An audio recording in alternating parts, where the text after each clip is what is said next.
The following is a presentation of the iRacing Esports Network.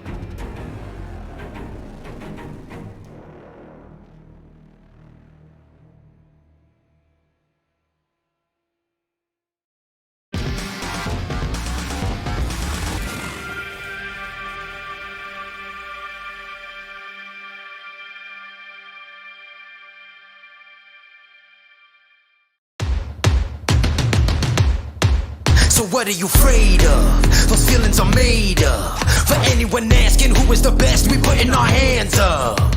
4 more kilometers. Oh, there we go! They touch! This time, like the last time, I'm moving so fast, I'm ready to ride. Frankie! Down to the inside of Husendorf! Messenger throws the block, and he will keep him behind him. My time. None of you people can tell me to stop. Lower the lights down. Hand over my crown. Hand over my heart. I do this for my town. I do this for my crowd. So turn me up real loud. My time. None of you people can tell me to stop. Turning the track up. I'll never go back down.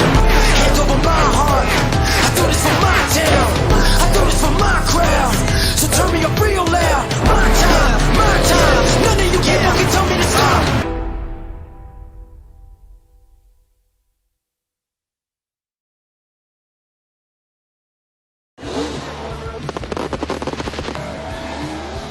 Here's to hugging corners, not cutting them. To grinding away, not grinding to a halt. Here's to those who stay true to the old saying, if you want something done right, you do it yourself. From Tallboy Storage to the latest line of extreme grip hand tools, Craftsman is there when it matters.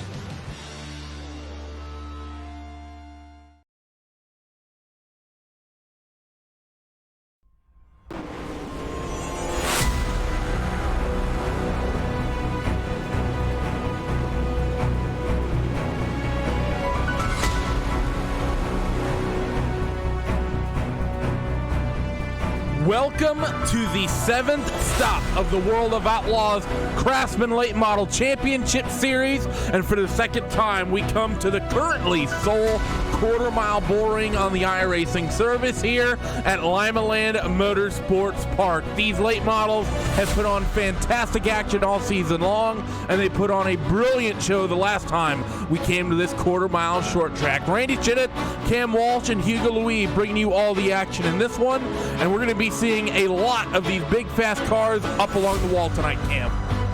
Absolutely, and hello everybody, welcome to another grand old week. And Randy, I'm pretty excited about this simply due to the fact, I mean, you gotta understand, these cars are running 12.6 second laps. That's really fast when you think about traveling over a quarter mile on a dirt surface. I'm pretty excited about it, but the big thing is going to be, how long is that high line gonna last?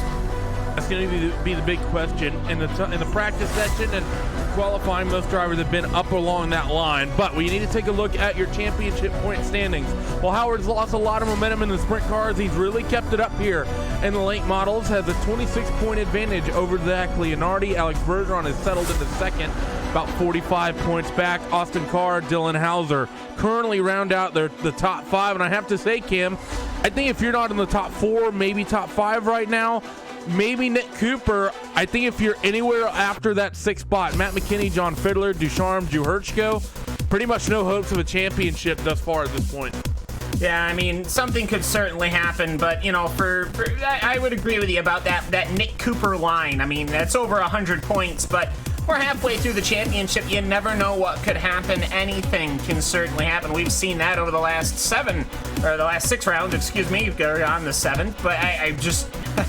We've had basically every single type of race that we would expect. We've had some great ones, we've had some amazing ones, we've had some not so great ones, but how I'm looking at this right now, it's pretty much going to be the Howard Weaver and Zach Leonardi show, and it's going to be up to Alex Bergeron if he wants to include himself in that championship picture. Yeah, that's going to be really interesting. We know that Alex has the talent to get there. Arguably, probably the best raw talent on dirt in the entirety of the sim for sure. The way that we've seen him wheel so many different aspects of these cars thus far. But regardless, things are getting ready to wind down. Only a minute left in qualifying, so just waiting for that to come to a close so we can start gridding our heat races. But the big thing is, Kim, is that, you know, Howard Weaver and Zach Leonardi, I'd say those two with the addition as well of Bergeron, they've been the big 3 names in this late model series in particular. Yeah, most certainly, and I mean, we gotta also remember Matt McKinney. I mean, come on. But I think as far as the championship picture, absolutely. I mean, no big surprises. I think the biggest surprise would probably be not necessarily who's up front, but who's not up front. I mean, you can think of, you know, Semmelman or something like that. Maybe Philip Diaz, maybe someone else, maybe like a Kevin Dedman, who always seems to be quick. But you know what? That is kind of how dirt racing goes when you've got all these heats and then the last chance qualifier and then your feature. It is definitely the way things can fall, but qualifying has come to a close, and your championship contenders' top 2 are the top 2 names in the time trials, just swapped around. Zach Leonardi takes a pole position tonight. Not Zeke Leonardi, as I almost said. He comes away on pole for the heat race number 1 with Austin Carr starting on the outside of that front row. Tyler Ducharme and Randall Carter on row number 2 for this first 8-lap heat race. Zach Rounds, Matt McKinney, row number 3, Justin Thomas and Kyle Johnson. On row 4 was Casey Kerwin rounding out the 9-car field. I actually have my eye on this 14-car Cam. He was quick in the practice session. Actually, he was quickest in the practice session. So even though he's starting deep, that 14-car might be able to sprint through this 8-lap heat race. But with a quarter-mile track, 8-lap heat, very, very short. Not a lot of time to make moves, especially if the speed is up top. Yeah, most certainly, and really it's going to be who is going to be able to manage to figure out how to pass here at Lima Land Motorsports Park. As you said, it's only quarter mile. You do not have a lot of time to think about these plans.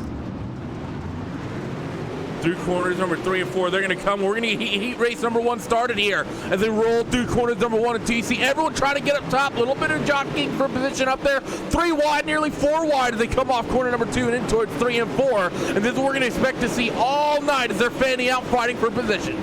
Already some big old bumps going through as these guys are getting... They're not wasting any time. Zach Leonardi is basically cleared, which is good. He's already battered in his right rear, which is going to be no surprise here with these super late model cars. As I see Randall Carter, the number 37, he's in that transfer position. But Zach Rounds, he's diving to the inside. He's going to try and stick to see Randy if he can get that inside line. 14 of Casey Kerwin trying to move up as well. Currently up the inside of the 23 of Justin Thomas, but just not much speed going there. A little bit of touch to the 28 and the 9. Continue to fight back and forth. That's Zach Rounds and Matt McKinney who are duking it out just outside that transfer position, but it's Randall Carter who holds that coveted transfer spot and is slowly getting away from the rest of the field. I see Kerwin and Thomas make contact once again as that 14 car still isolated on that bottom groove, which definitely is not where the pace is at the moment of the field. Works off corner number 2 and down the back straightaway, coming to 2 to go.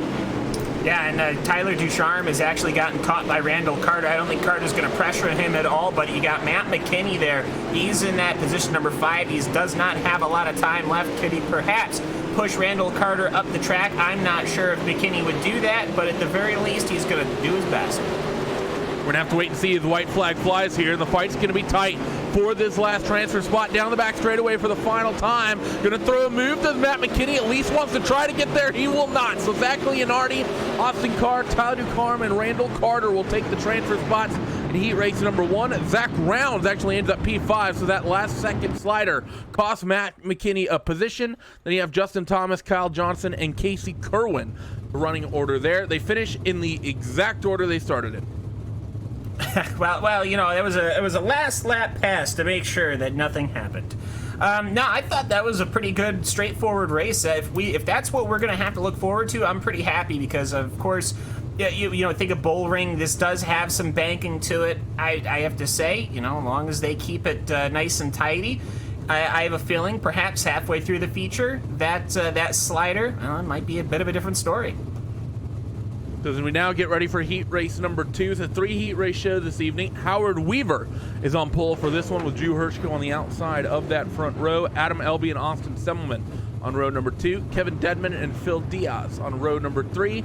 Garrett Nieberge and Josh Phillips. Row 4 and Chase Rodman rounds out this 9-car field. And it's really, I think, the 26 car in this one, Cam. When you talk about the championship as a whole, Drew Hershko should be up closer to the points than he is, but there's just been a couple pivotal races that he's had the opportunity to come away with a win where luck just didn't go his way. He ended up facing the wrong way, and he ended up finishing in the mid-pack at best. So that's the 26 car.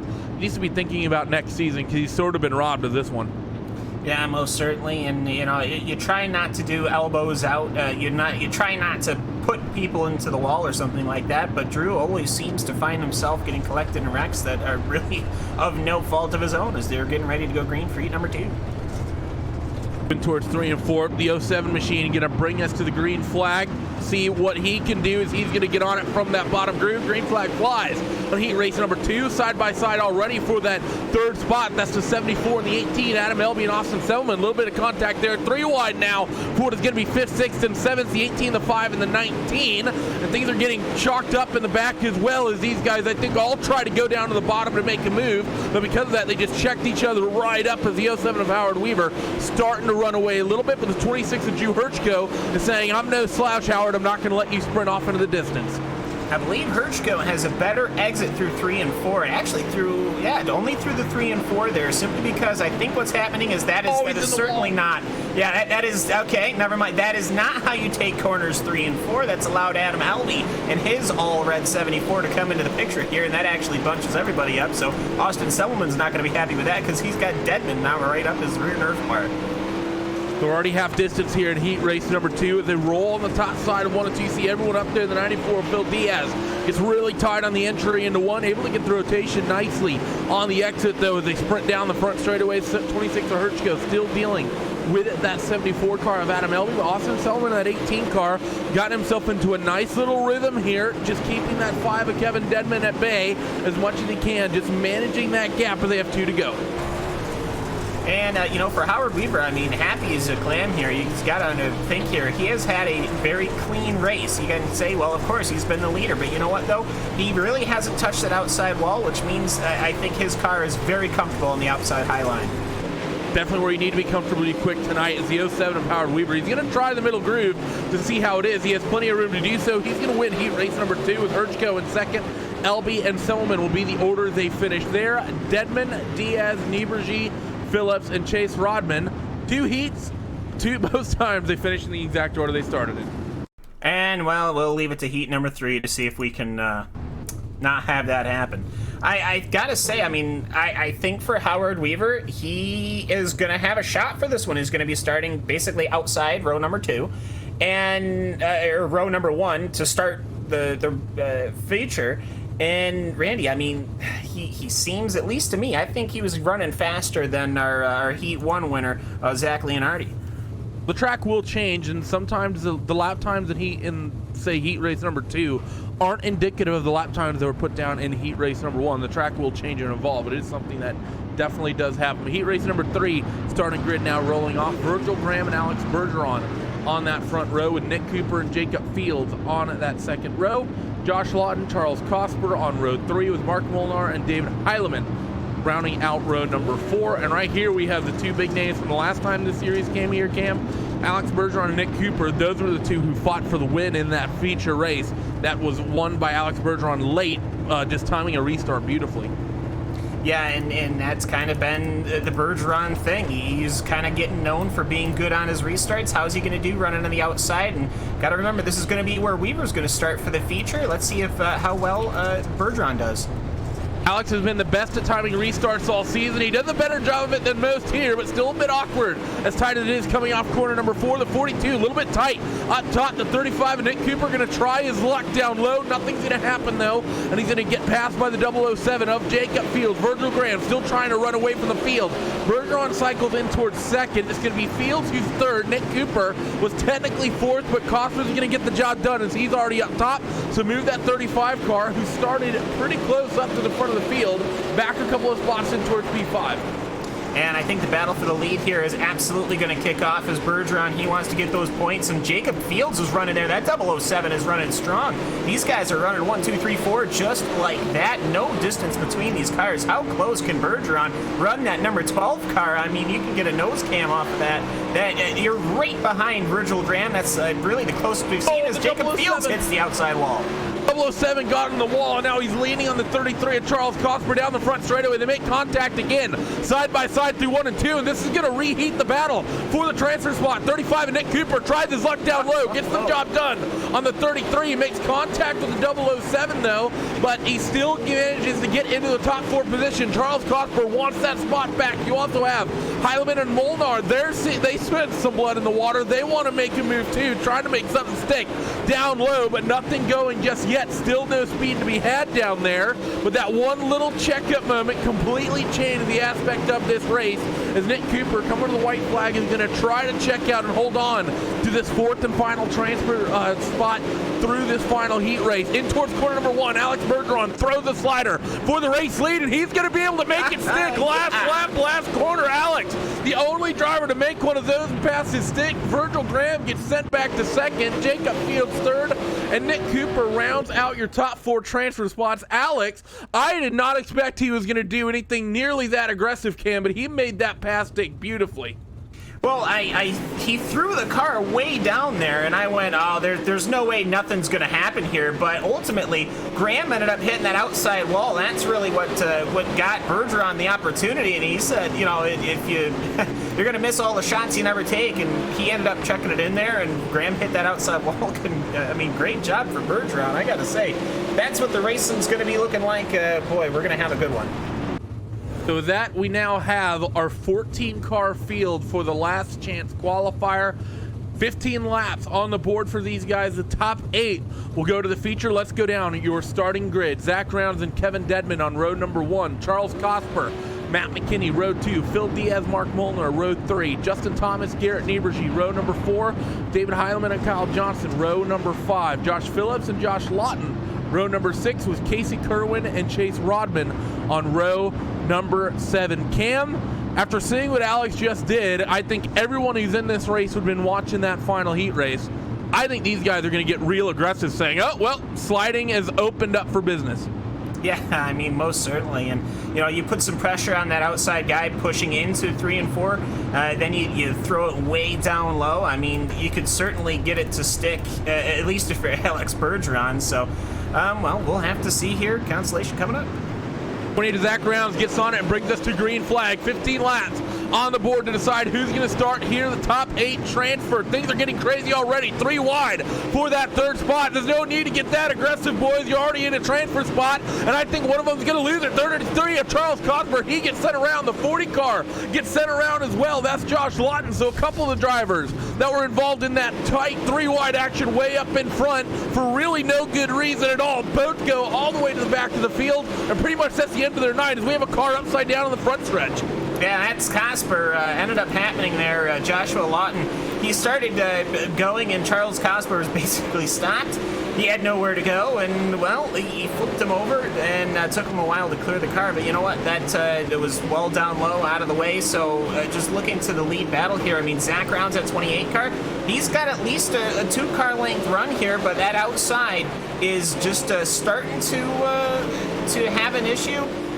Perhaps sliding up there, hitting that outside wall. At least for Zach Rounds, it's what he seems to be doing. Doesn't seem to be affecting his speed now, but as we know, Randy, once the track starts wearing in, it is going to start getting into that fact where, you know what, these those very, very heavy super late models are going to start smashing that outside wall. It is going to be a thing. It's not uncommon to see these sorts of cars drag the back body panels along that outside wall as things are starting to heat up. Let's take a look near the bubble spot. It's not really tightly contested. The 21 of David Heilman currently runs P8. He's got some traffic out in front of him, but he's got enough space behind that he doesn't need to worry too much. That said, he has Casey Kerwin in the 14 car. As I said, fastest in practice. He's a man on a mission right now. Now weighs one less appendix less than he did a few weeks ago, and that seems to have sped him up in these late models, Cam, because he's going as quick as he can, trying to reel in that 21. Yeah, most certainly. If only he had a good qualifying, he wouldn't have to fight for this transfer position here. And I got to say, he's starting to run that middle groove. And I'm going to point out here, let's take a look at the number 23 car, Justin Thomas. The last lap, he took a way huge nosedive to the inside. And that is exactly what now Casey Kerwin is doing, as he was seeing Justin Thomas do it. So a couple of these cars, they're starting to do that thing. And I'm going to say the lap times don't seem to be any different. I mean, for Justin Thomas, it was a 12.85. For Garrett Nabrugi, it was a 12.991. And the car up in front of him, Matt McKinney, was a 12.7. So, I mean, lap times, really nothing now if you're running the inside. Casey, I think, is actually quicker. He's had a couple laps where he's reeled in a tenth or more. The 14 car gap is now down to under a second. The 14 car has pace, but does he have time? 3 laps to go in this last chance qualifier, and it's going to be tight here for the bubble spot. The 21 of David Heilman opens up a couple car lengths with his exit off turn 2. I think Casey might be running the line a little bit too tight. 2 to go as they get it off in towards corners number 1 and 2. That last time by, David stretched it out a tenth of a second. Coming to the white flag, that 14 car of Casey Kerwin, I don't think is going to be close enough. Zach Rounds comes off corner number 2. He has plenty of daylight out in front, so now it's just basically waiting and hoping for a mistake for a number of these drivers. But the 28 of Zach Rounds, he will win the last chance qualifier here, and Casey Kerwin will fall 1 car short of getting his way into the show. Yeah, and I mean, maybe if he had that appendix, that right rear would have had a little bit more weight on it. No, I think the big thing was it just started making a couple of mistakes. Those last couple laps started tapping that outside wall. Unfortunate for Casey Kerwin, but hey, got to give a shout out to David Heilman. He's in the show now. He's going to be an extraordinarily happy camper. I know he's missed a couple of Miracles do but happen. I know, and you know, you got to, of course, give a shout-out to Zach Rounds. You know, it seems that whoever wins these consolation races, typically Randy does pretty well, and we also have to now have our, we got to make it a award or something, or a little action alert, because keep an eye out on that number 21 car, David Heilman, because for some reason, whomever makes the last transfer spot tends to do well in the feature. So with that, we're going to take a quick and short little ad break here on RaceSpot TV. Do not go away. It's a 2-minute warm-up for the feature event. We will be right back. Did you know your DirtVision.com account gives you free access to our on-demand video library? From the DirtVision.com homepage, click on On-Demand Video near the top right of the screen. And from there, countless hours of World of Outlaws footage awaits at your fingertips. Watch every lap of the current World of Outlaws Craftsman Sprint Car Series season. Sheldon Hutton looking for a run. Dives low into turn 3. Slide job! Sheldon Hutton shield to the cushion. Johnson turns it back underneath him, but Sheldon leads lap 23. Or dive into some of the historical options with videos in our Classics section. He has clear visibility, comes off the 4th turn in the clear, and leads lap number 1. It's all available free and on demand on DirtVision.com.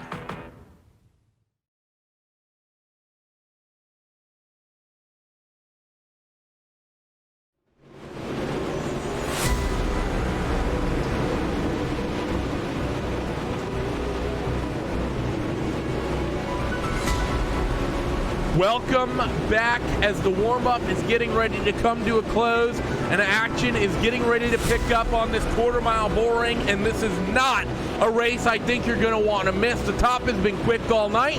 What we've seen in the last couple heats and in the last chance qualifier, the bottom lines are starting to speed up as that upper groove has slickened off. The countdown timer runs out on the warm-up for this feature event. 50 laps on the board, 20 of the best fighting it out here tonight. And let's go down your starting grid. Out in front, it's the 24 of Zach Leonardi and the 07 of Howard Weaver. The top 2 in points both start on that front row. Row number 2, you have Alex Bergeron as well as Austin Carr. 3rd and 4th in points start on row number 2. Drew Hirschko and Virgil Graham start in that third row with Tyler Ducarme and Adam Elby on row number 4. Jacob Fields, Randall Carter on row 5 with Austin Selman and Nick Cooper on row number 6. Zach Rounds, Kevin Dedman, they're going to make up that 7th row with Phil Diaz and Mark Molnar on row number 8. Matt McKinney, Justin Thomas on row number 9 with Garrett Nieberge and David Heileman rounding out the 20-car field. And Cam, your top 4 in points start 1, 2, 3, 4. This is going to be incredibly important for this championship standings. If any one of them has an issue, they're pretty much just going to fall back from the other 3. Absolutely, and we got to understand here, this isn't just like an issue as in they lose a couple of positions. It is going to be so easy to hit that top wall on entry, straighten the car out, and end up causing a pile up here. So a lot of big high stakes here on the high banks of Lima Land. So the field rolls around here for their first pace lap. 24, Zach Leonardi does a little bit of a mock start. Not gonna lie, I got scared a little bit thinking I missed a pace lap, but all is good and well as the iRacing safety truck rolled on for the second one, the 24 car, thinking about where he's going to go. The 07 of Howard Weaver likely going to be thinking about that, seeing where the 24 practice it. You might be able to jump the restart here and time it perfectly. Thank you for being a part of making us a part, of our Monday nights on the iRacing Esports Network as we are green for the 50-lap feature. Things are tight already. The 26 of Drew Urchko is going to try his luck down on the bottom of your top 4, get single filed out up along the wall as quickly as they can. Leonardi unloads that suspension going into 3 and 4, and he did not have the speed there. Weaver, there he goes. He uses that speed to knuckle right into the back of the 24 machine. 24 machine not comfortable as Howard Weaver's now going to try the inside line. He's not going to have anything there, but Zach Leonardi, at the very least, all aware that that 07 machine is there. That upper line is definitely getting tight. There's some drivers that are struggling keeping that nose rotated and sliding through these corners. The 26 of Drew Urchko is officially in the 3rd spot running that middle line, so your race leaders have to be looking behind them and thinking about this. Urchko pulls up alongside with the 07 of Howard Weaver, so now the fight's on for that 2nd spot. Howard is definitely quicker than Leonardi, but Urchko's quicker in that middle groove. The 26 car running the off line that has not been quick all night and put himself P number 2. They were 3 wide for a moment behind the 25, the 1, the 12. They're now 4 wide off corner number 4 and down the front straightaway. Bergeron involved in that as well as the 007 to Jacob Fields, and they are still not getting off one another. 3 wide again off corner number 2. Yeah, Austin Carr. How he managed to dart that car to the inside, I will never know, but he managed to go from being, I think, the second highest car in that pack of 4 to going to the very inside. Now he's all the way back to the outside, so Austin Carr is able to pick whatever line he seems to want to be able to choose. That's not necessarily helping him out, though, because now he's fallen back under Tyler Descharme. But great racing up here. That inside line is completely open for business. Drew Urchko is able to get that now. Zach Leonardi, his line has dropped. Almost all of the front 4 have dropped now to the middle inside line. But everyone saw what that 26 was doing, saw that it wasn't just a fluke, but it was fast, and everyone has moved to that middle groove. Not many cars running up against the wall amongst your top 5. The 1 of Austin Carr is still trying it, but he's running 7th. Alex Bergeron holding that high line against Tyler Ducarme. That is the fight for 5th as they roll down the back straightaway, but out in front, the 07 of Howard Weaver actually tries back up against the outside wall, which is where he was quickest. Maybe he can make something happen there. And you know what? I think that 07 car looks best of anybody running that top line at the moment. Howard might be able to make something of this as the 24 has actually started to open up a gap, smacks the outside wall on the front straightaway just a little bit, but is still going to be able to hold on to this as we're coming to 15 laps down here all under green. Well, like I said, that 24 just doesn't seem to be that comfortable up on that high side, and it seems to me that Howard Weaver, if he's able to keep it going, that 07 car, just from how it looks, how planted it looks in the corners, I think he is all hooked up tonight. It is all going to be up to the guy behind that steering wheel to get that car up front, because right now Zach Leonardi, he's not struggling, he's doing great lap times, but the car just seems to be doing a dance, Randy, that you and I both know full well that, yeah, you can hang on to it for 15, yeah, you can hang on to it for 20 or maybe even 25, but this is a 50-lap feature. At some point, it's going to step out. Definitely is likely. The 26 of Drew Urchko gets the nose up the inside of the 24 of Zach Leonardi for a moment, but not nearly enough to make the pass. The 07, I will say, has started struggling up top. He's dropped about a 10th in his lap times, and now he has the 007 to worry about. Jacob Fields looks down to the inside of Howard Weaver. Howard smacks that inside wall, so Jacob will nose into that 3rd spot as they get to the start-finish line. Howard going to try to wound it up on that outer groove. Nothing going just yet, as Jacob Fields going to have the low line. Howard back in the wall, and he's officially going to lose that third spot. Now he has the 25 of Tyler Ducarme to worry about, and I think Howard is going to fall into that 5th spot here. Not only fall into the 5th spot, I think he's going to fall into that inside line perhaps. So crumple up everything I just said and throw it in the waste trap basket. You know what? He's putting on a good fight to the outside, and that bump, that notorious bump just after the start-finish line is starting to form there. It seems that wherever they go off the throttle and the suspension unloads, that right front just digs in, and it makes a pretty hefty bump, if you can notice there as on the entry to 1 and 2. And if you're not ready for that, perhaps you're not used to running longer races, that can certainly catch you out. And that's one thing I absolutely love about how this the dirt has been absolutely evolving here, Randy, because it seems to me every single time we come to these tracks, they put on fantastic shows. We're almost halfway. Coming towards halfway, and the quickest car on the racetrack is the 3rd place runner, the 007 of Jacob Fields. He's consistently putting times in the 12.6 second bracket. Everyone else is running 12.7, so nearly a 10th or so quicker than the rest of the field. That 07 car, if he can keep this up, he'll definitely get close enough to that 26 of Drew Hurchko to make something of this, and he might just have a shot at the win if he can get that pass for second done quickly enough. Yeah, but I'm looking at Hurchko.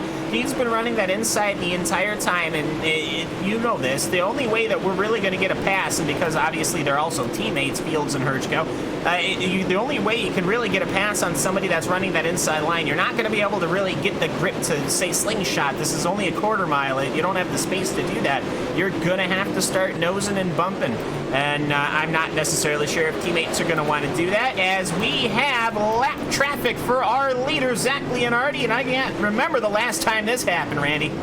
We've been green all the way up to this point. 50 lap show, 25 laps is what it takes to get to the lap traffic. Austin Selman will be the first one to go a lap down. The 19 of Garrett Debergy will be the next in line to go that lap down. So this is going to change everything. Drivers out in front are going to have to try different lines, different grooves, trying to get around these guys, as they're going to be fighting their own battles as well. Right now, it's seeing faster traffic focusing up top, slower traffic down low, as your race leader has just gotten around that 19 car. Next in line will be David Heilman, but they got a little bit of time, space before they get to him. Yeah, David Heilman not really delivering on the whole. The person that starts in last ends up coming to the front. And actually, Matt McKinney also not necessarily doing as well as he would like. I think probably because there hadn't been cautions for these guys to jump on. But for Zach Leonardi, he's cleared a couple of lap cars, and now here comes Drew Hurchko. He has split a couple of lap cars. Now, this is the important thing. We haven't really had much time this season to talk about lap cars, and it is actually very difficult to let the leaders by. You might think, oh, just let off the throttle. Well, the cars don't work if the suspension's not loaded. It's actually really difficult to let the leader cars go by whilst also fighting for position. So pretty impressive here, Randy, that we have, at least so far, a no-hitter, as it were. Well, knowing baseball, if anything, he probably just jinxed it as these guys roll off through corners number 1 and 2. 33 laps currently getting scored in the book. Drew Hurchko still comfortably in that second spot. Jacob Fields has lost a little bit of that edge, although he did reel in about a 10th and a half on the 26 car last time through, but I think Drew was dealing with some lap traffic, and it ended up pretty much swinging back the other way, while the 007 was dealing with lap traffic as well. The 9 of Matt McKinney, the next car, he gets put down a lap, so David Heilman was able to save a little bit of time for himself from going a lap down, but not too much. But Zach Leonardi checked out from the rest of the fuel cam, the 24, 1.9 seconds out in front of that 26. Yeah, and he went door to door with Heilman there. Now he'll do the little bit of a slide there. Heilman will come to the inside. That's not fighting for position. He just wanted to get a good exit to keep Matt McKinney at bay, because he's gotten that position over Matt McKinney. And so for Zach Leonardi, I mean, he's navigating the traffic, and that's not necessarily something that I think you can really get experience in here, because there's an absolute not used to having this happen. I gotta say, up front, absolute battle for Philip Diaz and Justin Thomas. These guys have been throwing slide jobs on each other almost every single lap. Yes, they're only fighting for 15th position, but it's important because there is Zach Leonardi, your leader.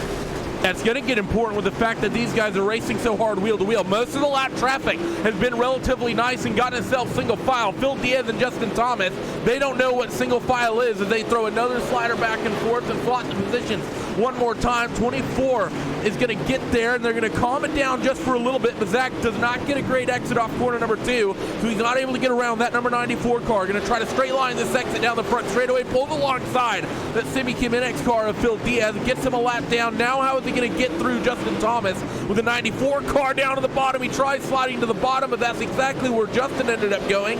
Slightly 3-wide moment with some lap traffic for your race leader. Thomas is going to work his way up the racetrack to try and let that leader through. No going just yet as Leonardi maybe getting a little frustrated, but with a 2.5-second lead, maybe shouldn't be too much as Thomas just undercut the race leader.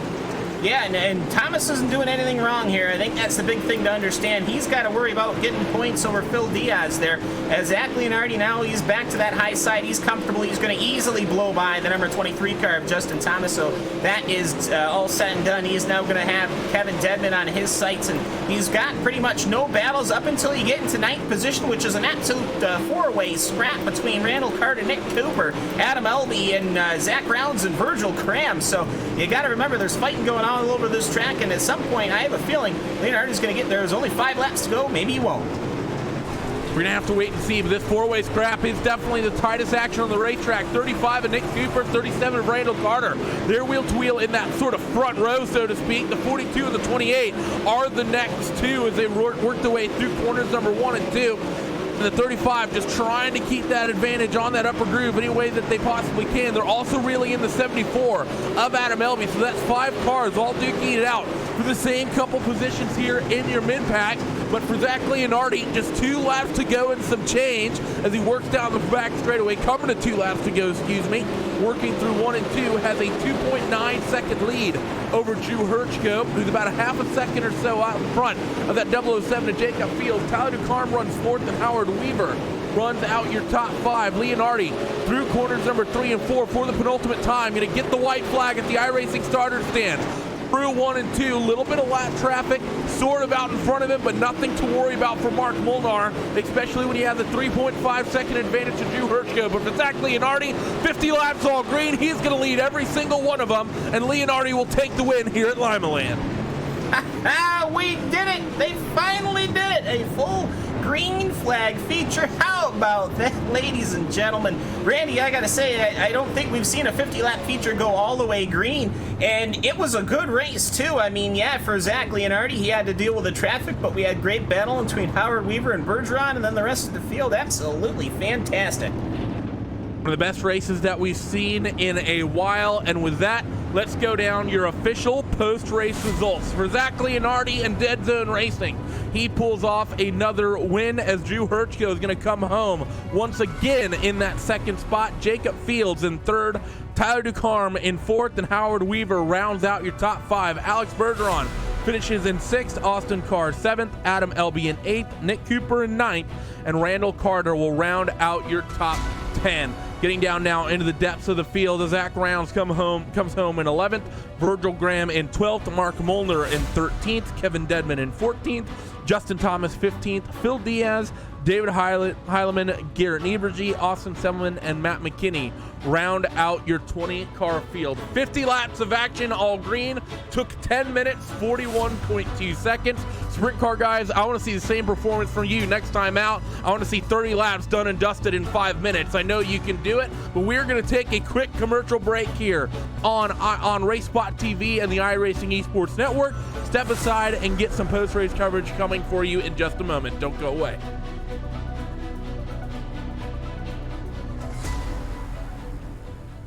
Courage at the mile. What part did courage play in this victory? Kinzer going into the corner, trying to get by Del Waxo, makes contact. Hell of a lot, I'll tell you that right there. So many times, everybody had lost track. Look at how it shot up on the center track. Tell you what, that was some close races at a high speed. The World of Outlaws create memories for fans every night. Now share your favorite Outlaw moment on social media. Whether it was 1978, 1998, or 2018, we want to know, what's your Outlaw moment? Did you sneak into a victory lane picture? Get whiplash driving past a parking lot full of crews at work? Or maybe you simply got to meet your favorite driver in the pits after the races. Tweet it, Instagram it, just use the hashtag #MyOutlawMoment. You might even hear Voice of the Outlaws Johnny Gibson share your memory at the track. Don't delay, start posting today, let us know with My Outlaw Moment.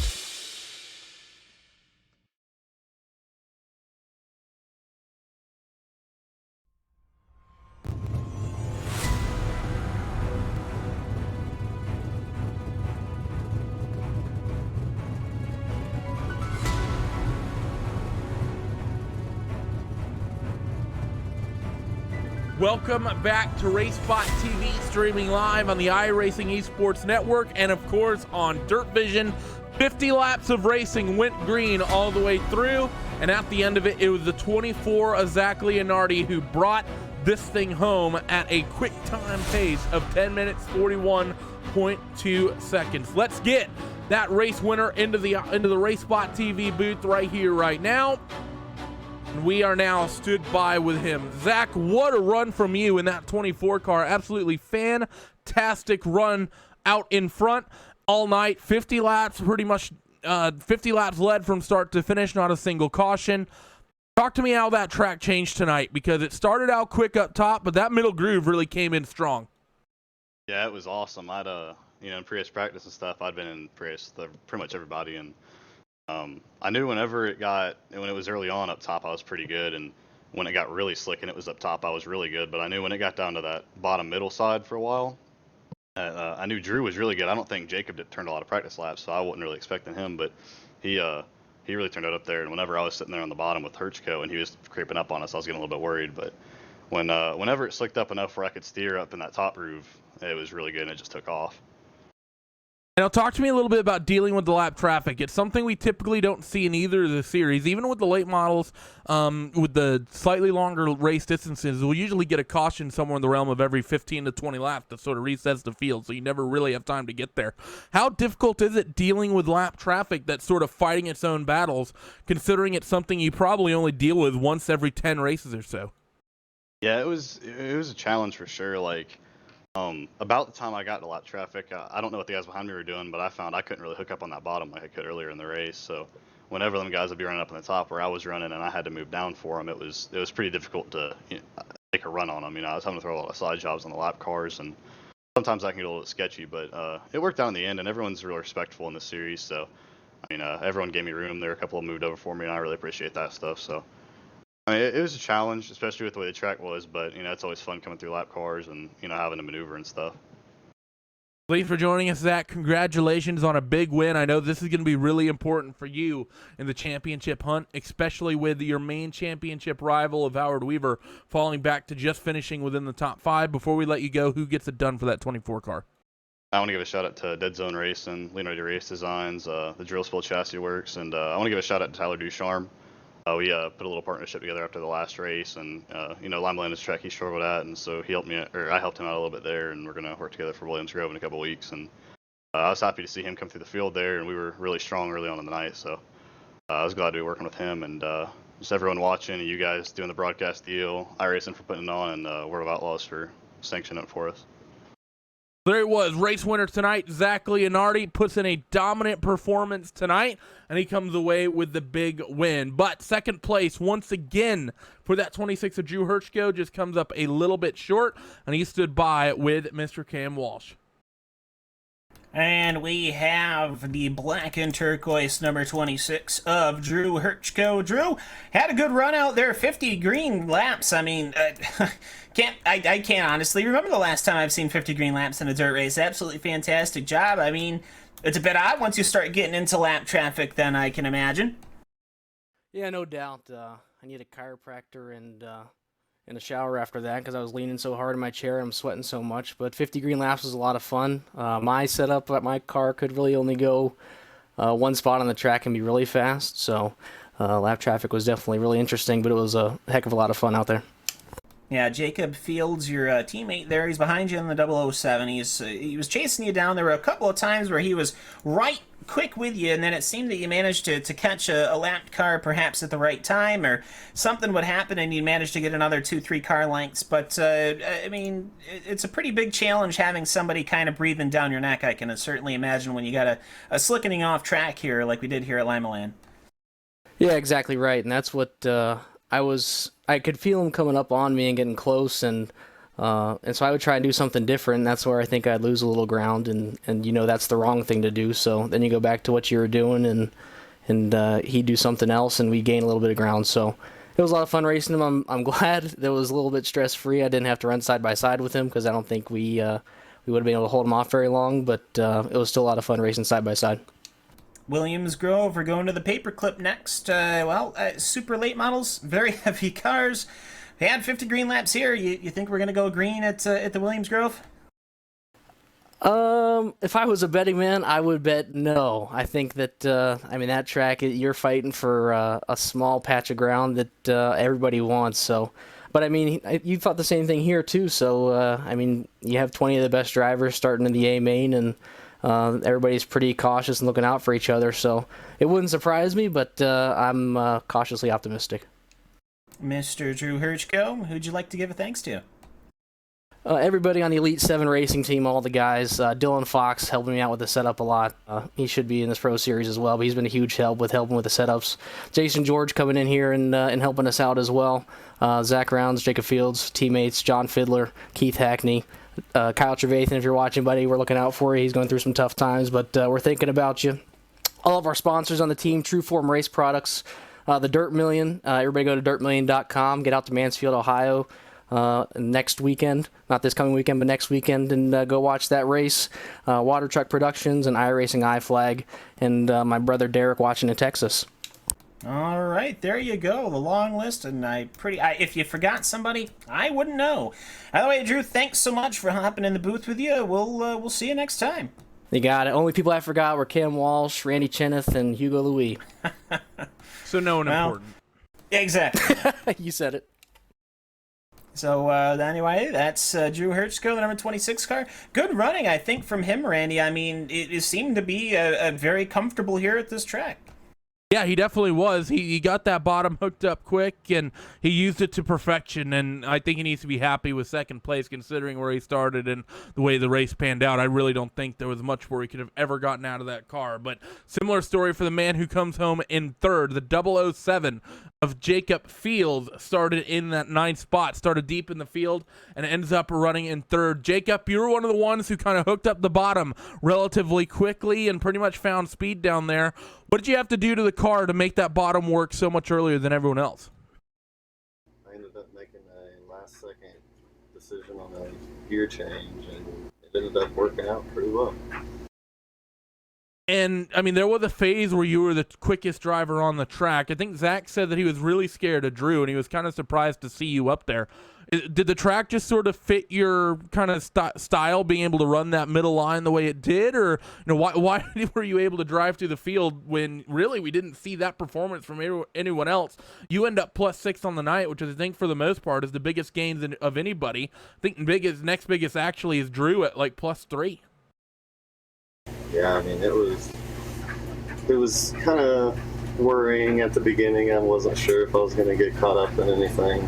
I went down to the bottom, and luckily that worked out for me. It was awesome to race up there with Drew and everybody. It was a really clean race.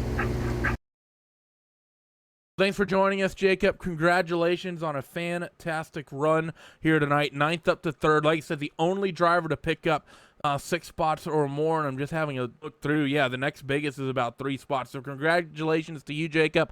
No, this is a really important night for you. Before we let you go, who gets it done for that 007 Elite 7 racing car?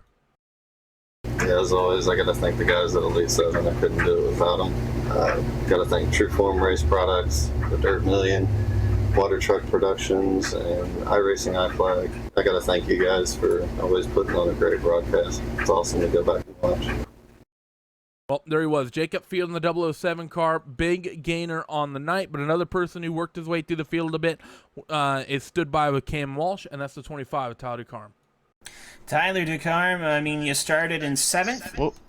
Oop, hello. I sound wonderful, I can just say. Either way, Tyler DeCarm, you started in 7th, you finished in the 4th position. I mean, that's not bad when you start talking about lap traffic, tough running, the track running away. I mean, 50 green flag laps, you can't really plan for that, can you?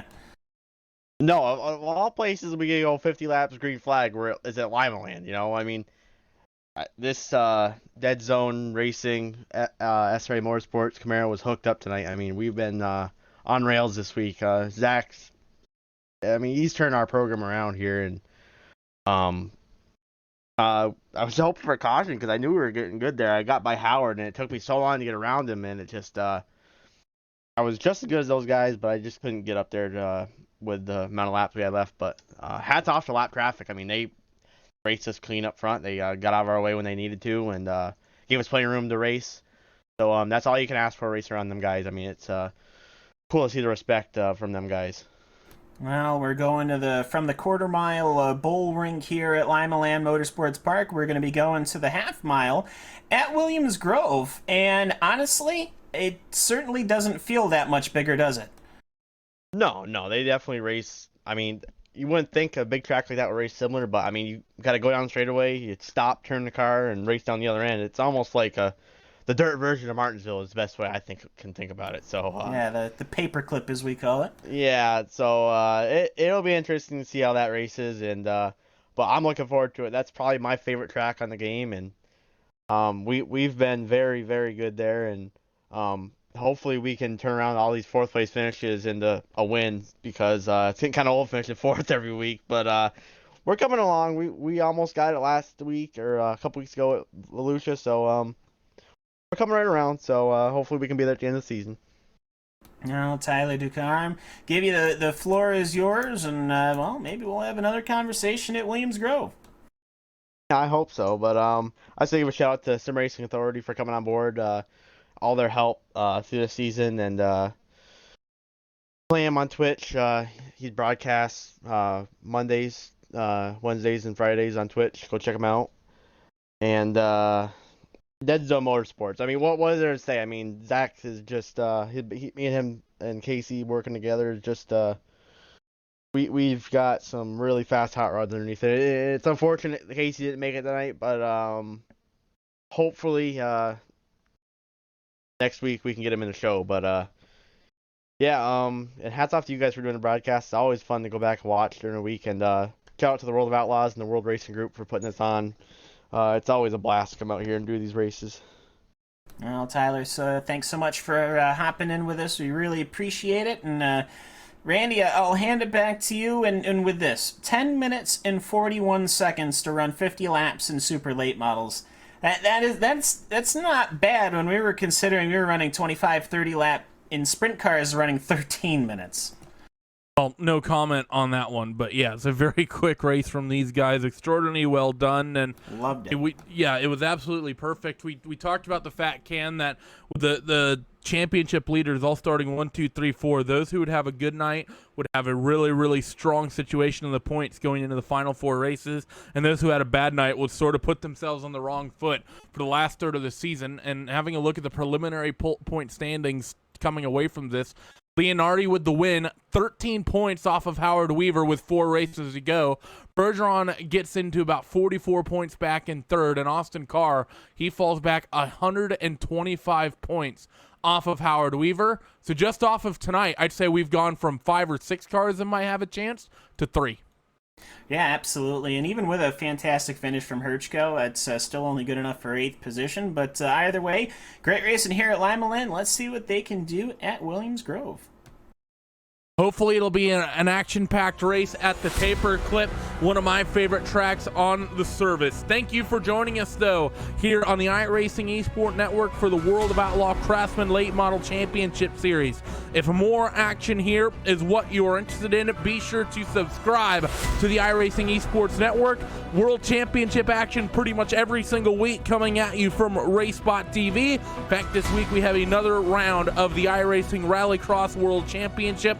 That'll be coming at you on Thursday night. And of course, 7 days from right here, right now, next Monday, you can expect to see the World of Outlaws Sprint Car Championship Series. That's going to be action-packed as well. But until then, thank you all for tuning in. Congratulations and huge thanks to all the drivers tonight for putting on a splendid show.